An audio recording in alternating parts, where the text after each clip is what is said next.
Into our topic tonight, and again, the rotten tomato that we're kind of doing our best to address tonight is, what about all the other religions? What about those exclusive claims of Christianity in the story that just doesn't seem to sit right with me? How would you guys answer that? So we're going to dive right in. These are your questions, and Britt, we get the first one up there? All right, first question. Don't most religions essentially worship the same God but honor different prophets? Don't most religions essentially worship the same God but honor different prophets? One of you guys want to start out? Yeah, I was going to give Chris a break here for a little bit, so That's good. I'll be glad. I need a break. Yeah, you can pay me later. So Yeah. all right. Okay, maybe let's just make a couple observations. It's a great question.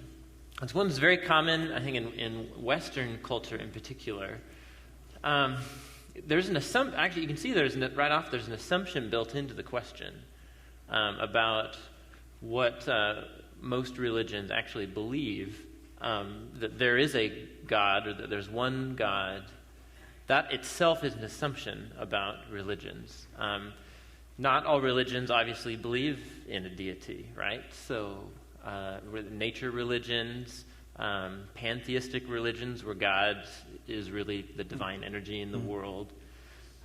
So there's already an assumption that we're talking about religions that believe in a all-powerful divine being, which narrows the playing field pretty considerably. Like the assumption is that there's a personal deity, that kind of thing, and not all religions would hold to that. Yeah, Yes. that's right. So that being said, so if we're talking about like polytheistic or theistic religions where we have a personal being, is it just that there's one deity behind there, but they just have different spokespeople in different religions or different cultures? So the question makes sense from our perspective. This is just utterly a Western question. I have a friend who actually recently moved. Matt Metzger, we did a series kind of on the three monotheistic religions about a year ago. And we had a guy from the Muslim community come, and we were on a panel together. His name is Mamoon. And when he gets this question a lot of the times too, and he will answer this, and he'll just say, only Americans or Europeans ask this question. This is if you're raised in a different culture, where you're raised in whether Buddhist culture or raised in a really conservative Muslim culture or something like that, this question doesn't even occur to you, because we actually believe different things.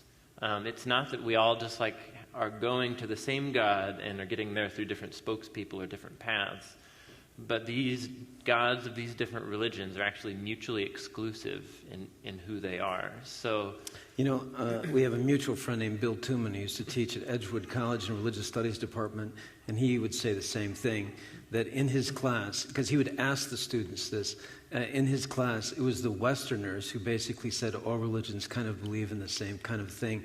And he said all of his students who were not from the West, none of them, no, they would not say that at all.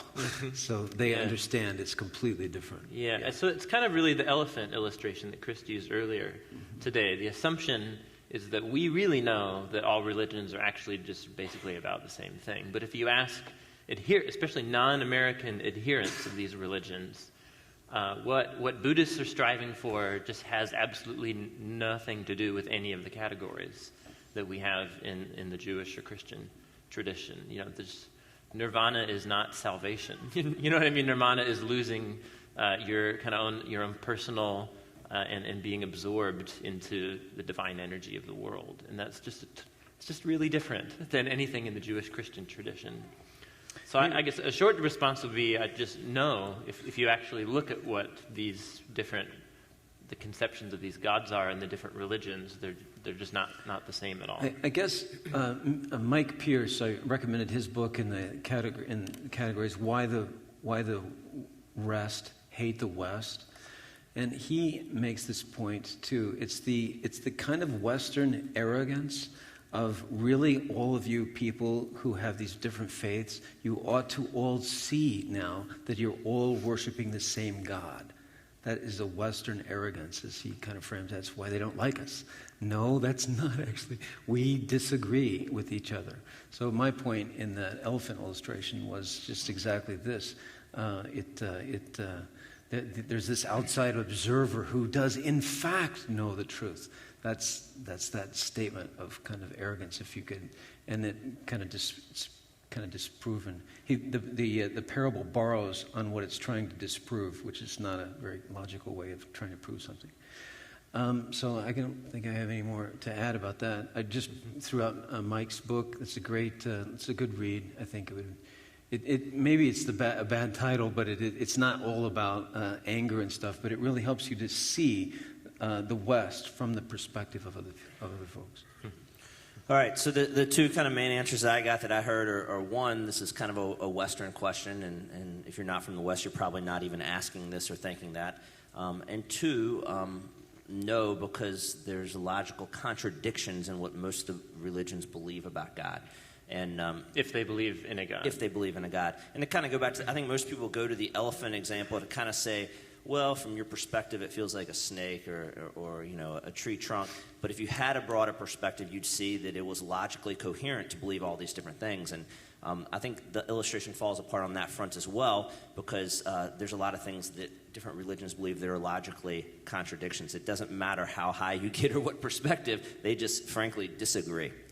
Jesus is God or he isn't God, or God is triune or God is not triune. It doesn't matter how much perspective you get on something. No matter how high you get, there are going to be contradictions. Maybe, I'm sorry, just to follow up, I'm thinking, just really clearly state Chris's point about this Western point. This feels sympathetic and like we're actually being kind or fair when we say, well, really, we just all believe the same thing. But what we're actually doing is imposing a worldview. And we're actually dishonoring these different religious traditions who believe mutually exclusive things. That's an excellent point. So, I mean, because the value that the person has is one to honor people, but they don't understand it's actually dishonoring to say that. Right. Yeah, that's right. That's a good point. Yeah. And I used the illustration not too long ago when I was on campus for the Lubar Institute like a year or so ago. And there was an imam and a rabbi and myself, and we had this great moment. I didn't put it in the message because I used it not too long ago, where this imam asks in the audience, he says, is there some reporter here from, and somebody said, yes. And he says, I want you to look at us. We don't agree with each other, but we all like each other. So it was really a powerful kind of a moment. So just because we don't agree doesn't mean we can't get along and like each other and have discussion. But it doesn't mean we're all melted into the same kind of thing. Britt, we can get the next one up there. All right, next question. When someone asks a Christian what is it that they believe, when someone asks a Christian what it is that they believe happens to people of other faiths at the end of time, what do we answer? You will not be saved. Right? Yeah, that would probably not be the... The best grammar to use? Well, no, it's not the way to make friends and influence people. I see. Well, actually, you're not going to be saved, but next question, that kind of thing. Yeah, there's some grammar issues there. Well, not okay. To make fun of that. I think whenever I get questions about what happened to my grandfather or what happened to this person or that, some of you might think this is cop-out, but I'm actually not God, and I'm not the judge. I'm not the judge. So I don't know I've been a pastor long enough to know about people who have placed their faith in Christ at the very last moment. So I actually don't know a lot about people. So I'm not the judge, so God is the judge. So that's kind of one thing. But I don't think it's good form really to say that someone is not saved or something. Actually, that's God's business. It might be a cop-out, but usually that kind of... And then they come to me with another question. Well, in theory, that kind of a thing. So that might be the way we handle this. Just wanted to throw that out. Tim, you have anything to add? Yeah, I mean, I do echo that, and I don't think it's a cop-out. I think it's, as Christ followers, we are never given the prerogative, to make declarations about who's in and who's out and that kind of thing. And what's funny is that when you actually, a lot of times the words of Jesus about there's only two paths or two ways, or his very stark kind of challenges to people about whether you think you're in and out. But the irony is that whenever Jesus is challenging people, to think about who's in and who's out. He's challenging people, religious people, Who think that they're in, and he's saying, no, you're out. Actually, it's the prostitute that's in. And so it's funny, Jesus is very challenging and subversive of religious people who want to nail down who's in and who's out. And so I think it's an important observation to make. He always took that angle and flipped it over. Yeah, the more religious you were, the more good chance you were out from his perspective. Yeah, that's right. So, but at the same time, there's the heart of this. There is a question of theology here. Yeah. So regardless of the personal dynamics or of us not having the prerogative, I mean the question is, why do we actually want to compel people of the story if we don't think it matters? If they're just fine, if they're fine the way they are. And so I would shift the question to that as opposed to speculating about what I think is going to happen to someone after they die. So how would that turn out? How would you make that shift? So I would just say, I'm not, it's not my prerogative to make that kind of decision. Right. But I do think that this story of the gospel offers something that other religious traditions can't get you. And so that the story has something compelling and truthful about it that other religions don't have to offer. And I mean, the moment if you're inside my head, I'm shuddering or something as I say that, because again, that sounds very arrogant to us, especially in our cultural context. Our Western culture has made these, but it is a truth claim. So we're just making a truth claim. That's right. Someone else is making a truth claim, and that is also narrow. So do you guys follow that? Because I want to try to make this clear. So if you say all religions lead to the same place, whatever, let's just say you're making a truth claim. Okay, let's say that's your view. We'll call that view A. Okay. So let's say we say that you can only have a relationship with God through Christ. Let's call that view B, okay? So those are two different views. We don't have to say anybody's arrogant. The person who holds view A has a narrow view, see? They're exclusive with respect to A. They do not hold view B or view C or view D. They, too, are exclusivists. Do you follow that? They're holding that, they say, well, I believe your way is true for you, but other ways are. Well, that is something that view B doesn't hold to. So you hold view A, I hold view B. They are not the same views. Try to make that so the person understands that. Oh, no. All religions lead the same. No. View B doesn't hold that. View B holds that it's only through Christ. So you don't hold view B. And finally they'll say, oh, I guess you're right. I don't hold view B. You are an exclusivist, see? You hold only view A. You don't hold other views. So if you can help people see that kind of a thing, because it's all this push to arrogance and intolerance. But really, if people are making truth claims, you can't have the same truth claims. So this is a truth claim, that's a truth claim, and you kind of get them back to that kind of place. That was a long tangent. I don't know if you can... I think, the point Chris is making is pretty much everybody that's living and breathing holds exclusive claims. And, whether we hold them with arrogance or not, or how much we hold them with what level of certainty. I've got a friend that I meet with, he's a philosophy student, and his claim we go back and forth is that you can't know truth, or I don't know, or that in and of itself is an exclusive claim, and it sets apart other claims and other belief systems. So even when you try to dodge even knowing truth, you're making certain assumptions and claims. Is that, you want to add anything to that, Tim? No, I'm just looking at the question again, realizing that we ended up in a different conversation. Which is okay, but I'm just like, look at that. I think that's why my wife is so frustrated with me most of the time. I guess that's totally. Pretty much it. I think Chris answered in like the first 2 seconds. No, that's not what we'd say, right? You will not be saved, right? Oh, well, the point was it's not our prerogative. So I thought it might just be helpful to map That's up. where I would go to somebody. I don't know. Yeah. I don't know what they came to believe right there at the end or something like that. It may be helpful, I think, just to map out really quickly different views. It's kind of the spectrum of views in the Christian tradition on this issue. So I just thought I'd throw them up here. So kind of at one end of the spectrum is a view called universalist view, where Christ's death and is paying and absorbing the sin into the world on our behalf, that benefits all people regardless of whether they consciously acknowledge Jesus or not. That's the universalist view. So you don't actually have to ever hear about Jesus to benefit from his work on the cross and in his resurrection.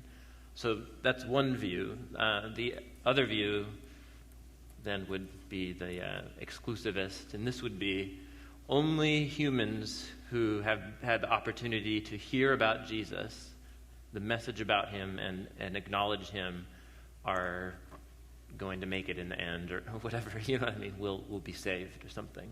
And so those are kind of the two polar opposites. The problem is that neither one can find fully explicit warrant in the scriptures.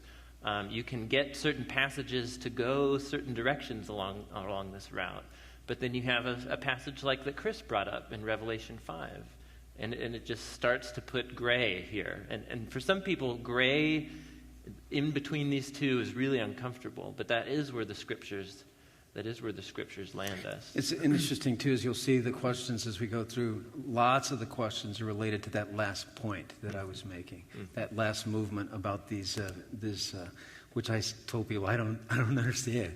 But so that's my answer. We'll let Tim answer then. Yeah, so that's right. That's right. So we'll come back to this question again. Yeah, because it's going to resurface, because those verses are the ones that are interesting people here. Yeah, I think something you said today in your message, Chris, that does go with this, that I think resonates with me, is we do know how to answer this scripturally in some ways, and that we do know for certainty that no one will ever stand before God and have a relationship with him on their own merit. Yes, and I think Scripture's abundantly clear on that. And that any future relationship with God, salvation, if you will, is procured through Christ. Yes. We're talking more about the means of that and how they come into awareness of Christ and how much knowledge is necessary. And you didn't address it today, but you can also bring in the whole Old Testament, where we know Old Testament people are in heaven, for lack of a better term, and they certainly didn't know about Christ like we would know about him. Now we're way off the question now. Is this what we should be doing? Well, because I can go through a little thing that maybe might be helpful for you. She thinks this is what you should be doing. So, okay. Yeah. Is that all right? That's right? The front row is on board with you. So this might be helpful. The object of faith in every age, in all peoples, it should be the same. It's this God who's revealed himself to all things. That's the object of faith. The object of salvation is God. The means of salvation is faith. So that's real clear. You have to put your faith in this God. So the basis of salvation is the work of Christ upon the cross. No one can have a relationship with God apart from that.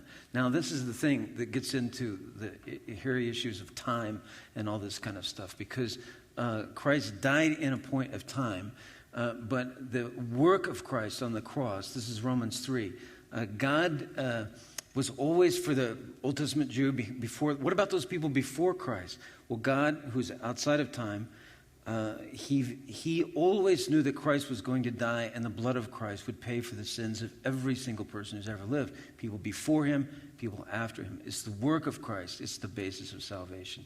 An illustration for this would be if somebody have $1, somebody pull out $1 bill. Somebody give me $1. Nobody has $1. Definitely college students on the front row. Nobody's reaching right now. Okay, all right, thanks. Good. This $1, this would be an illustration of what I'm trying to say.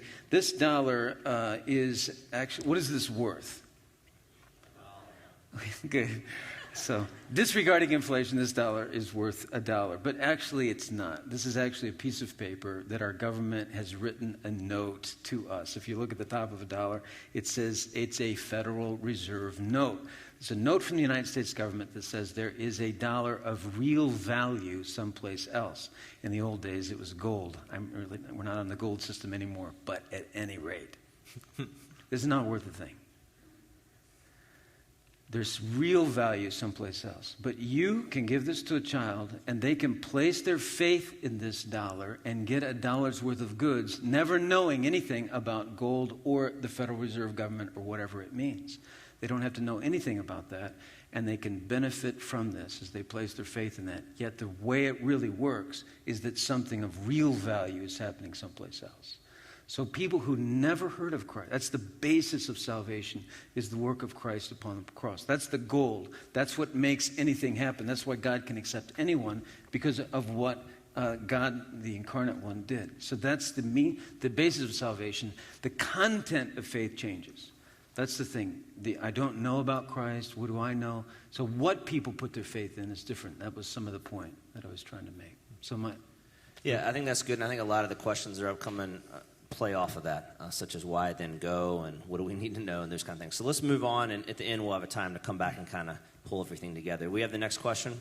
Okay. How does the beauty of nature lead all humans to Christ? Don't some religions worship nature, not Christ? And I think, Chris, this is going off a point that you made today from Romans, so if you want to address that. Yeah, well, it doesn't lead all people to Christ. The beauty of nature does not. I mean, it could lead people to God. That's the point of the Romans passage in Psalm 19 and the other passages that speak about these natural things that happen. So again, they wouldn't know Christ, but they would know that there must be a being. The stars are telling me there's something great that's doing this. They wouldn't know about Christ specifically, but they would know about God. So I may not have communicated that clearly today, so that's a misunderstanding. Don't some religions worship? You got anything to say? Go Well, ahead. I'm just thinking the question, what Romans 1 is saying is precisely this point, is that that there is, in fact, some sort of creator, and that there's a personal reality at the heart of the universe, is something that's kind of in the human soul, and it's very intuitive to think that about our world. Yes. But that doesn't lead many or most humans to acknowledge or actually respond to that, Right. to that being in some way. And that's precisely the point Paul is making with his whole thing about idolatry in chapter 1, is that we'd actually rather place our identity, our way of, you know what I mean, our way of getting meaning or ultimate significance in life in the world, which is Paul's definition. One of the of problems idolatry. we're doing in this series, both Tim and I struggle with this, is that we're just ripping verses out of context. Romans 1 is in the context of all people are guilty, actually. Right. Romans 1:18 through 3:20, that's what Paul is trying to establish, that he has revealed there is no excuse, everyone, and yet in Romans 2, everybody is messed up.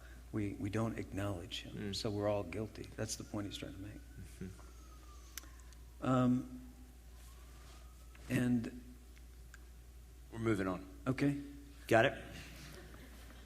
This is the only time I can really cut him off, and he can't do anything. So, if there will be people from all nations in heaven, even those who have never heard of Jesus, then why does Jesus say he is the only way? If there will be people from all nations in heaven, even those who have never heard of Jesus, then why does Jesus say he's the only way? So, Chris, I think, again, this is going off of something you said today, if you want to start.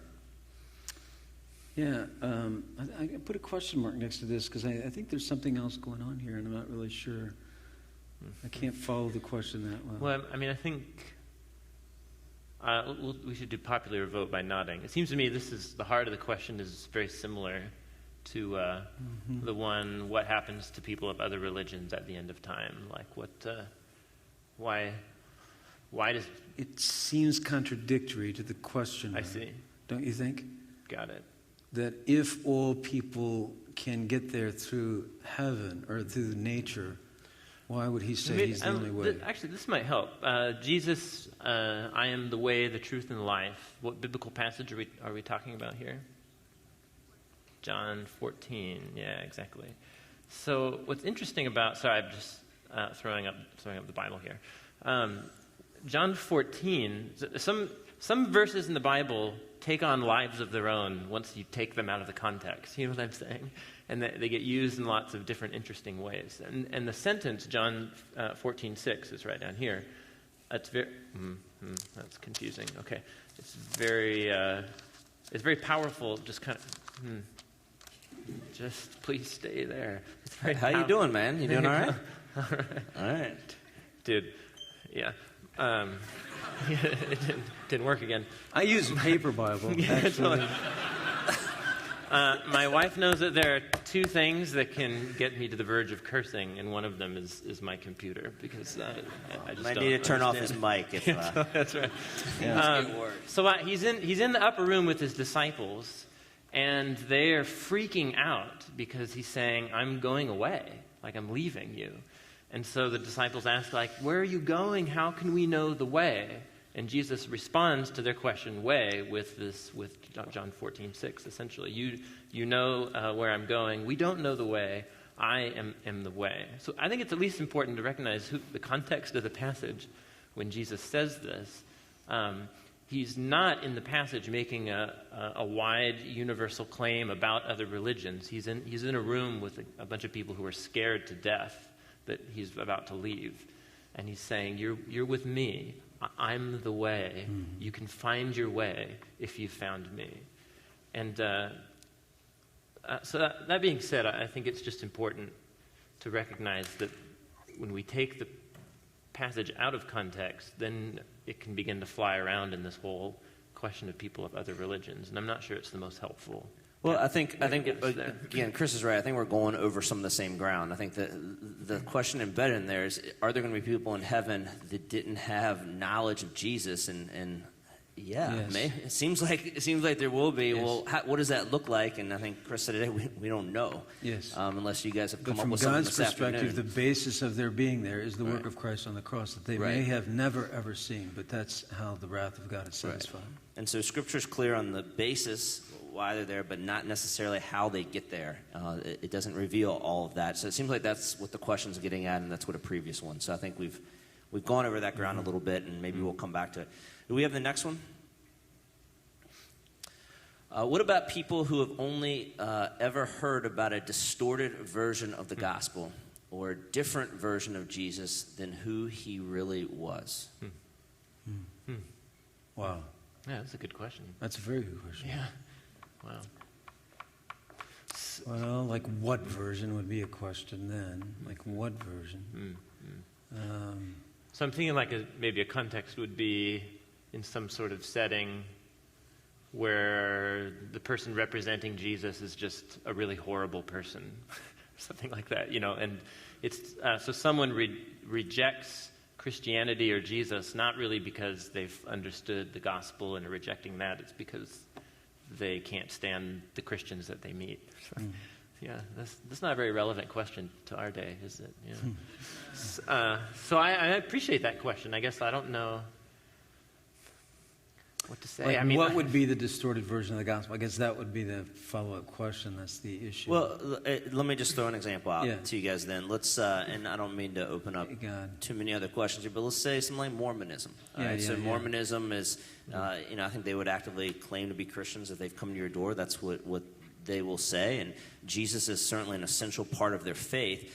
But I think, any intellectually honest Mormon will admit that they believe drastically different things about Jesus than we do as Christians. So let's say there's a culture that in Mormons, is why it's a good example, they're very good at missions work, that the Mormons have kind of gotten to a culture and people have acquiesced and believed and are on board and passionately following the Jesus that they put out. Go with that. What would you say so there's a couple things with LDS, Latter-day Saint folks. The one would be what Jesus, who's the Jesus that they would believe. And so I think in their teaching, again, other people might be from the LDS tradition. I've never been a part of that. But they know enough, they are actually denying something that is a claim of Christ, that is incarnate, that he's God himself. So that would be a problem right there. So they're knowing enough.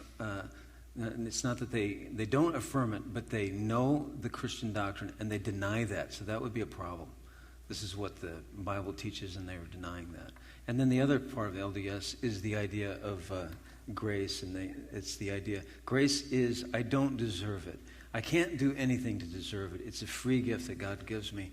So I think in their tradition, it's a matter of doing things in order to receive favor from God. So that's not grace. And that would be a problem also. So the gospel is about this particular Jesus, and it incorporates the idea of grace. I'm assuming something here, but it seems like the questioner is trying to get to the fairness of the issue. So what would you say to that person asking that question? So those people have only ever heard that. That's been what's been revealed to them. I see. They're passionately following that. Yes. Geez, God's really going to condemn them because that's all they've ever known of Jesus. I'm maybe assuming the wrong things, but it seems like that's embedded in the question. How would you respond to, and a little bit of territory we've already covered again, kind of the, a different permeation of not knowing anything about Jesus. Yeah, right. Well, I guess so. I would just come around and say it's not my prerogative to. We do have this. I mean, I feel like in the question, and I can understand this. There's like a checklist about God will accept me if I have right belief about A, B, C. But what if somebody knows about Jesus but only believes A, B, or something like that? You know what I mean? Oh, well, so C. No, you don't know C. You're out. You know, that kind of thing. And that gets to the thing of him being not fair, right? And he's not good. So it's a kind of a trapping of God. It's kind of a thing. So then again, we have to go back to verses about. That's what I try to do with that list. Is that God is actually loving. God is just, and so you just have to hypothetically say, you know, God wants that person who's only heard a false gospel to actually know him. And God will reveal, you know, himself and nature. But God actually wants that person to come to him. And we would like to think that if that person moves to God sincerely, God will make more revelation known or whatever. So the idea is that we're not trying to box God in a corner somehow with our situation so that, he is not fair. As the Bible teaches that he is fair and he is just and he's good. And no one deserves it anyway. The bottom line is we should be praising God that anyone is saved. No one deserves it at all. So it's by grace. All right, next question. Does it go against the universal love of God that he would choose or give favor to one group of people over another, i.e. the Israelites in this instance? So does it go against the universal love of God that he would choose or give favor to one group of people over another, i.e. the Israelites? So Tim, you're the Hebrew guy. So why don't you take this? No, this is a great question. This really is a good question. I've wrestled through this and talked about this kind of thing before. Behind it is an idea that if God were really fair, he would communicate to the human race in a way that everybody would have equal access to all the right whatever information or whatever at the same time, you know, write it on the clouds, that kind of thing. And so why does he pick certain people in certain places and times to, you know, work out his plan of redemption or something like that? So why does he do it through just one group of people? So I mean, first of all, I don't know why God does anything that he does. You know what I mean? Like, I'm just not privy to that information. But really, say, this is Genesis 12 where the Israelite story begins. And God calls Abram, and this is the key passage here. Now, why is he calling Abram? I'm going to make you into a great nation, bless you, make your name great. You'll be a blessing. Bless those who bless you, curse you. I'll curse all peoples on earth will be blessed. Is he choosing the Israelites to work out the story through their family because he just wants to have favor on this people? Because they all have brown hair? Or, you know what I mean? Like, why does he do? What's the goal? Is the goal just to bless the Israelites? The goal is for everybody, right? And this is the last phrase here. The goal is through one family, all families will be affected. And you're like, well, what about, you know, the people group that lives on the other side of the planet when God is doing this? Like, they're never going to hear the story about the Israelites. And so, I mean, it's not like he likes them. This is just how he chooses to work out his story. Yeah. And other people in other places, God's working out in their lives what he needs to work out in their lives. But this is the main vehicle. In Deuteronomy 9, as the Lord is recalling to them what's going on from his perspective, like in 9:5, Deuteronomy 9:5, Deuteronomy 9:6, he rehearses for them again. It's not because of your righteousness. It's not because of your goodness that I'm choosing you. His choice of them is all by his grace anyway. So he's kind of rehearsing that for them. And in the Deuteronomy passage, this is Moses reiterating to these people who've already failed God a bunch of times. So he's just rehearsing. It's not because you've done anything well. It's all by grace. So it's by grace from first to last. So maybe I would actually reverse the question, or just to say an answer, is that God choosing particular people to work out his story is the evidence of his love for humanity. Like, it's the outworking of his love to want to redeem and work out his grace. So, at least in the scriptural tradition, it does not go against God's universal love. It's actually God's expression of his universal love to choose a certain family to work out.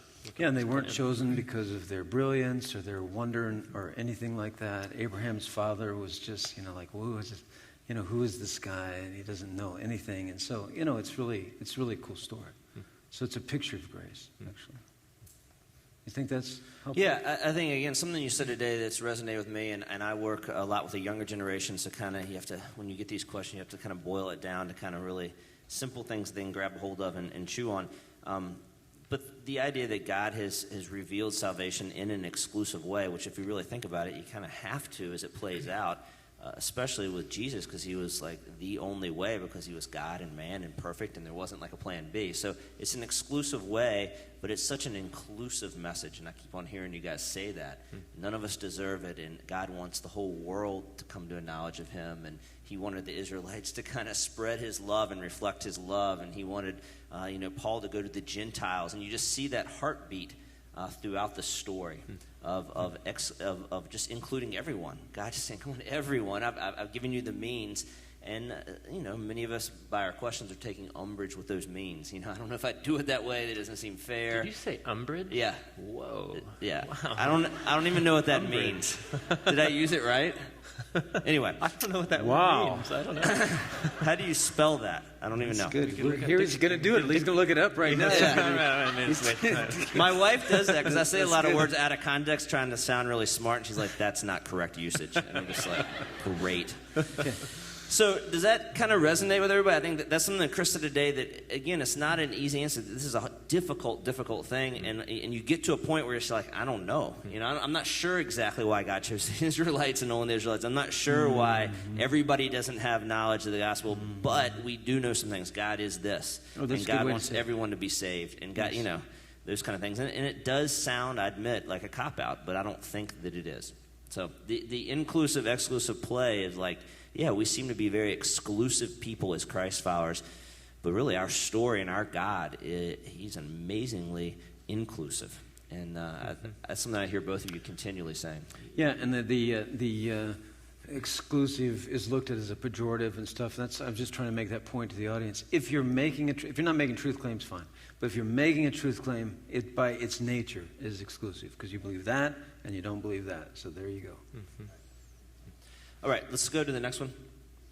Are other religions wrong because they do not believe in Christ, even though they may produce followers who have Christ-like lives? So, Chris, it gets to a little something that you just went at in your sermon today, and I think we got a number of texts about this. Kind of, to paraphrase you, man, I know so many people that are like better people than Christians. What's up with that? I know a lot of Christians, they're just angry and mean, and I don't want to be around them. And my neighbor who's a Buddhist or a Mormon or whatever, a faith or of no faith at all, they're the greatest people on earth. Yes. What's up with that?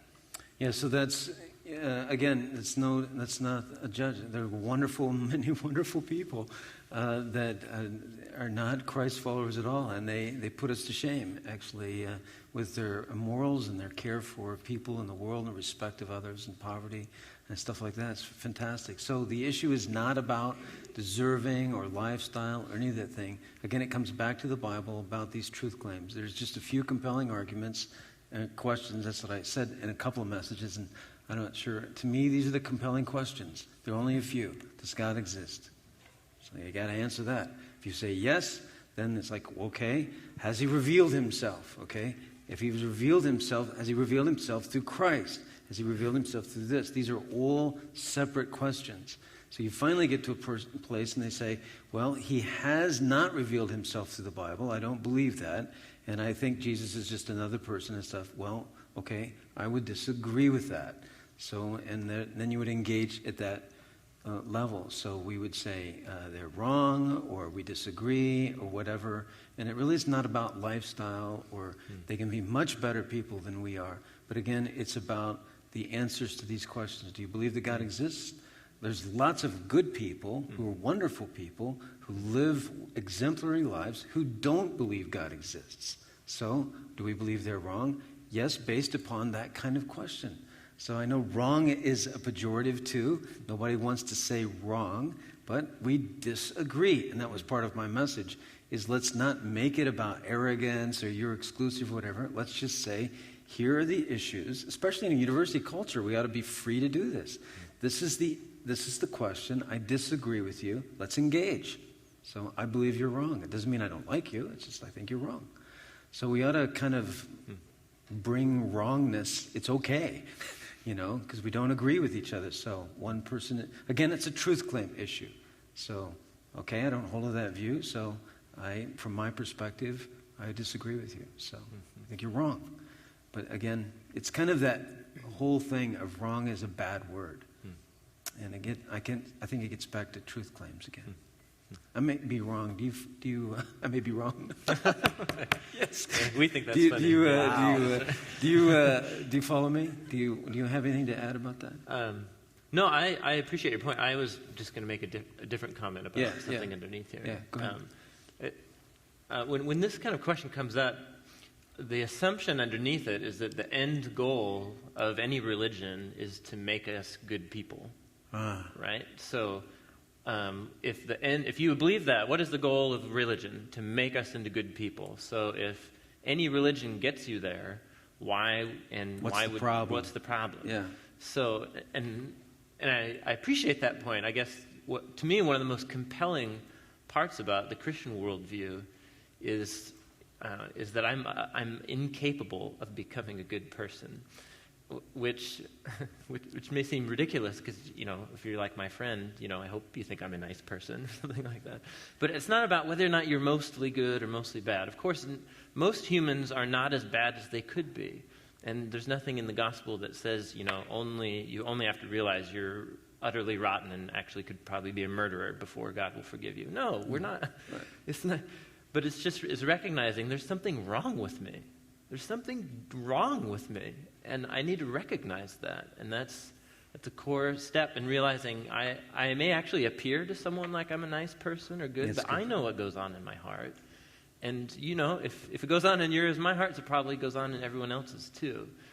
And so that needs to be addressed. Yes. And that's, in my mind, the story of the gospel is about. Yes. It's not about making me a better person. It's about God fixing a huge problem that I have and a disconnection I have with Him and with others, and that's accomplished.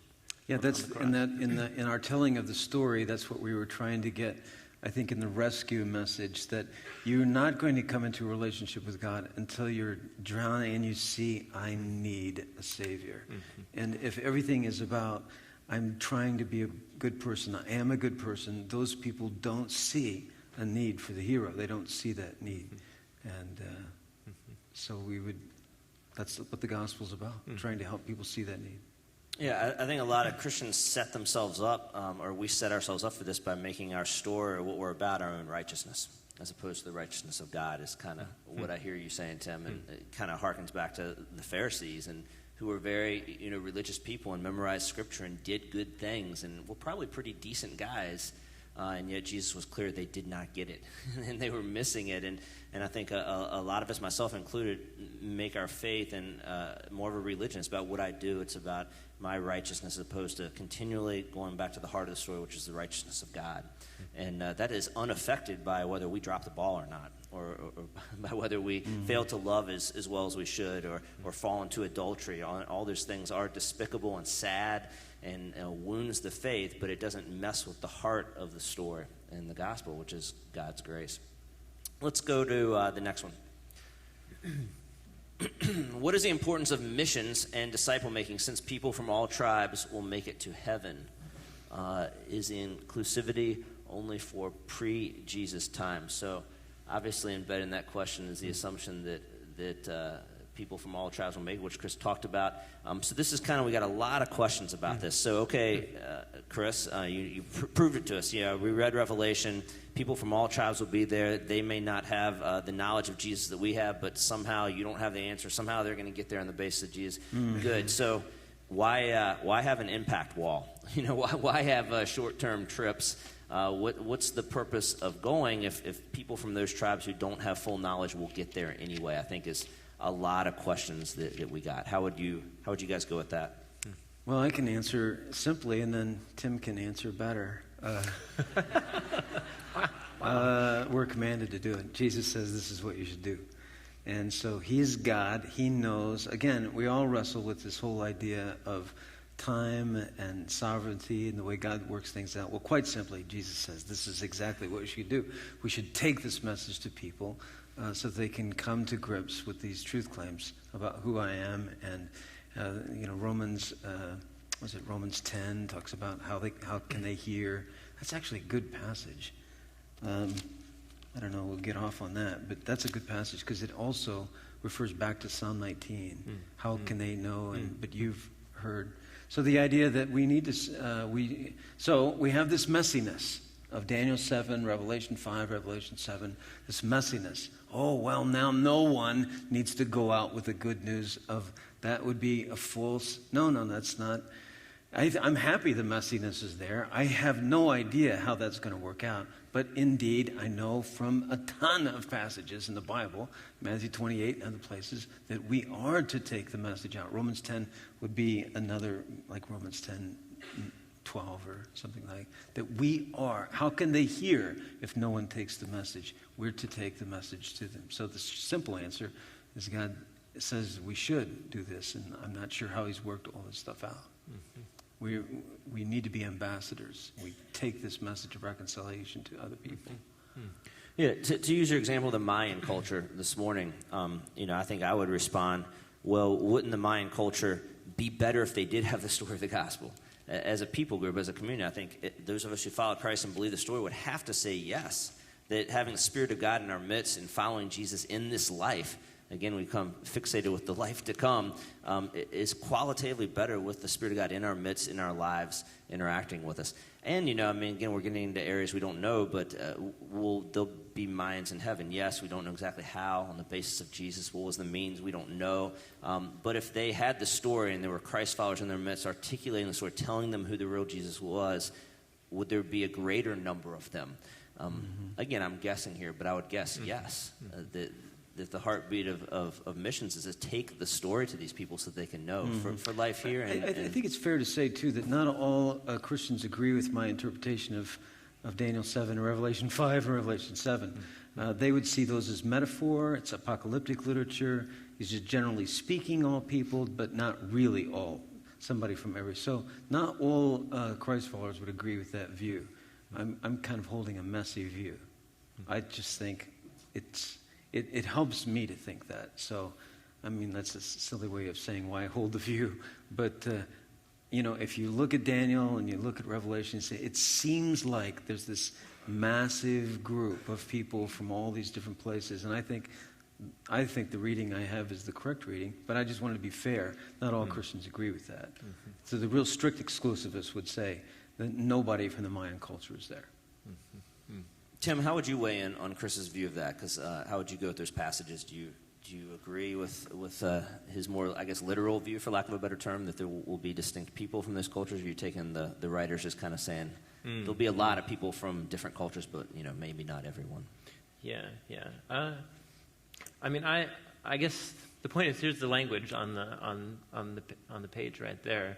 All people groups, and even like this is even like in the book of Daniel, which is pre-Jesus. It's using this kind of language, and so it's recognizing that the scope of God's redemption is it's universal. It's a bummer that universalism has come to have the meaning that it has, because the gospel is truly universal. It's actually one of the few religious traditions in the world that is so universal. And I guess in my mind, those passages point me. Yeah, the paintings that we see in Isaiah, or is it the kings of the nations will be coming in and out of this place? It really looks like wonderful. It's a wonderful kind of a thing. So there is this universal language everywhere. I was just in responding to the question whether just point or angle to take on it. It seems like behind this is an idea where the purpose of missions is to tell people a verbal message of the gospel about Jesus so that they can be connected to God. and not go to hell forever and ever, something like that. And I appreciate the heart of what's going on there, but there's a whole lot more, and this is why we did the Story of the Gospel series, is that there's a whole lot more to why we're sharing the story and what the story's about than just what happens to us after we die. And so I brought up Matthew 28. In the great Commission passage, Jesus says to his followers, "Go make disciples of all nations, baptizing them, the Father, Son, the Holy Spirit, teaching them to obey everything I commanded you." The book of Matthew, where is Jesus teaching his followers to do what he commands? Book of Matthew. We spent the whole summer in this part of Matthew. Right, the Sermon on the Mount. And what's the Sermon on the Mount is about transforming God transforming our hearts and having enabling us to have, challenging us to have right relationship with other people. And so in my mind, the point isn't to just deliver this verbal message. The point is to plant Jesus communities that are actually becoming sources of renewal in human societies and in our relationships. And to say that that's not a worthwhile project just because, because of this gray area about Revelation 5. It just seems silly to me. The point is that if we actually believe Jesus transforms us and people, then we should obviously be sharing the story if we actually believe it. If we don't believe it, or if we say we believe it, but if we don't actually have anything Jesus actually life transformation going on inside of us, then we're not going to be very motivated to share it because, if they can make it in the end and they don't have to hear about it, then I don't want to bother. You know what I mean? That's a good. Yes. And but if we really believe that Jesus wants to transform us as humans, not just get us to a certain destination after we die, then it's worth going all over the planet to do this. That's a good point. Do you guys follow that point? That's exactly. Am I being very clear? Because the idea is that this is the whole thing of, it's all about heaven, and it's really not. Yeah, it's not only about heaven, but it's... Yeah, so they're going to be in heaven someday. I don't need to share this message. No. It's way more than that. Mm-hmm. Yeah, that's a good point. Britt, do you have any questions coming in from this group that you're going to add in, or are we going to stick to the script? They're lagging a bit. You guys basically covered it. Yeah, well, we're pretty tight on time, so if you guys can go down to question 11. All right, thanks. How long do we go? We got about 5 more minutes or so. Okay. Crazy. Okay. Are you nervous? Time goes fast. No. No. Okay. But I've been here all day. Sorry. You did it last week. That's right. Okay. All right, so is that it? Is that the last? Yeah, okay. So, Yeah, Whoa. There it's gone. There's Sorry. Whoa. That was Michael talking, I guess. That was the office guy. all right. Yeah, you don't say those things, Chris. Yeah, I you shouldn't just, say you that. just That's think right. them, that That's you right. don't That's want to be right. here with these people. That's and you want to right. go home. That's right. See what I'm talking about? Yeah. He just says them. Sorry. All right, last question here. Couldn't it be that people of other religions do know Christ only by different names and different culturally meaningful stories? Therefore, all religions could be a vehicle to the same destiny. And granted, this is going over some ground we've already covered. But we're kind of getting to the end here. Let's just tighten up a response for the people that keep on. No, I think we've covered this ground. I think, again, this is a kind of a way of looking at it, that people in those faith traditions would not say that at all. They're making different claims. I don't know how else to say it. It's a value of honoring others, and we are all going to be right. There is that hope and there's that value behind the question, but indeed, no. They're saying different things, the different religions. Yeah, and the point you made earlier for us, who mostly are from Western culture, I think, to even suggest that to our friends from the eastern side of the world and whatnot could actually be offensive to them and demeaning to their beliefs, which I think is a really good thing for us to chew on, that maybe grow up in a place like Madison. And, So I think the best book for that is this one by Pierce that is for IVP in 04. I think that would be a good... if the questioner is here, I think it would be a good read for you.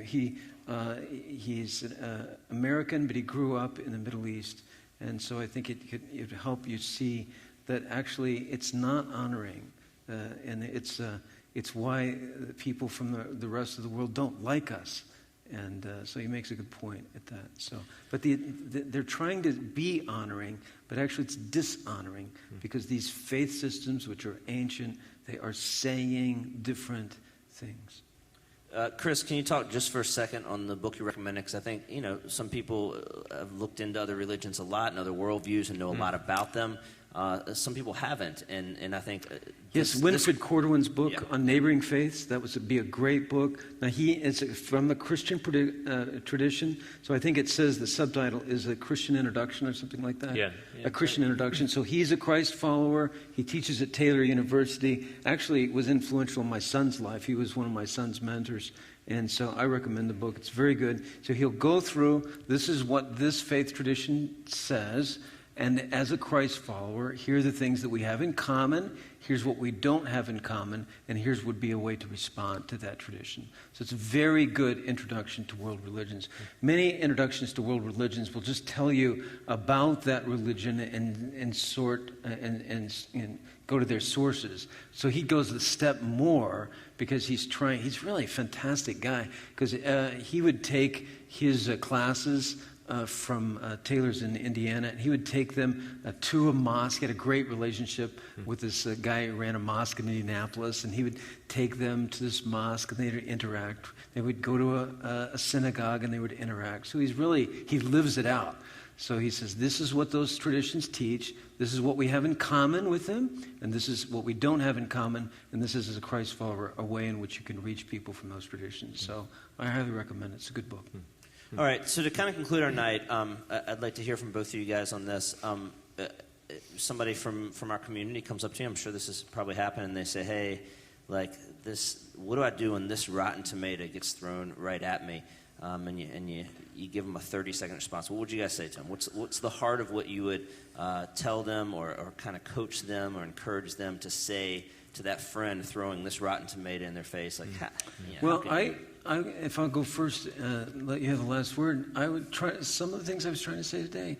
First of all, like I'm the college kid and I'm throwing this at Christians. It would have been Mike, the guy who kind of really turned my life around.